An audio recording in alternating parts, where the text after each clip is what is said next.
You honey button of the day. Button of the day, happy है button of the day. क्या कर रही है? वो जन्मदिन है ना आपका, तो इंग्लिश में 2-4 विश तैयार करी थी। अरे अंग्रेजी की पूछ मत, तुझसे अंग्रेजी आ जाएगी है? कहाँ सीखी हो? वो बच्चा ऑनलाइन देख रहा था तो मैंने उससे पूछ लिया। बताइए क्या है? आज मेरा जन्मदिन है और आज तुम पैदा हुए मेरे लिए। तेरे लिए धोया तुमने, मैं पिछवा तोड़ दिया। अरे मेरे हाथ टूट गए। मैं तो बस ऐसे दिखावा कर रही थी। सुनो, आज तुम्हारा जन्मदिन है। आज हम तुम्हारा जन्मदिन वो करेंगे सेलिब्रेट। क्या हुआ है? मनाएंगे। हाँ तो बन तो क्या, तूने मुझे बोल दिया थैंक यू।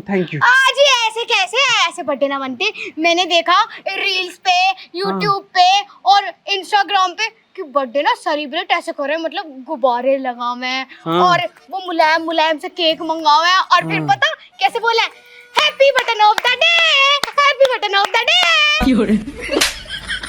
तेरा बाप छोड़ कर कहते हैं तेरी माँ तो तू happy of the button button क्या गा रही है? पैसे ऐसे झाड़ ले पेड़ पे, एक एक रुपया मैं इतनी मेहनत से कमा रहा हूँ और तू तो उड़ाने पर लग रही है। कुछ नहीं बनना, कुछ नहीं, बस बन गया बर्थडे। देखिए ऐसा मत कहो, यो विश भी मैंने 3 महीने में याद करी, 3 महीने से मेहनत कर रही थी। और जन्मदिन तो मैं तुम्हारा मनाऊंगी। देखिए जवानी में कभी भी नहीं मनाया, बुढ़ापे में मना ले। मैं तो बना ले, तू बनाती रहे भैया, हम पे तो पैसे है ना। ऐसा मत कहो, बस ज्यादा पैसे थोड़ी ना खर्च होंगे, 4-5 हजार रुपए खर्च होंगे। 4-5 हजार? अरे मेरी मैया, मतलब 4-5 हजार रुपए तू समझ नहीं आ रही है? 4-5 हजार रुपए में 5 साल तक चलाऊंगा कम से कम।